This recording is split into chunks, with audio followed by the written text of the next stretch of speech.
আসসালামু আলাইকুম।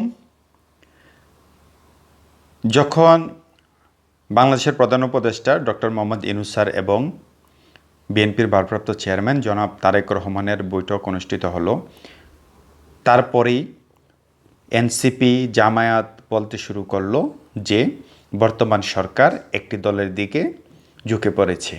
তো আমার প্রশ্ন তাদের কাছে, গত ৯ মাস যখন ডক্টর ইউনূস স্যারের সরকার যখন তাদের কথাই, এনসিপির কথাই অথবা জামায়াতের কথাই, তাদের কথা মতো কাজ করতে লাগলো, তাদের প্রত্যেকটি দাবি পূরণ করলো, তখন কি তারা এই কথা বলেছিল যে বর্তমান সরকার আমাদের পক্ষে কাজ করছে?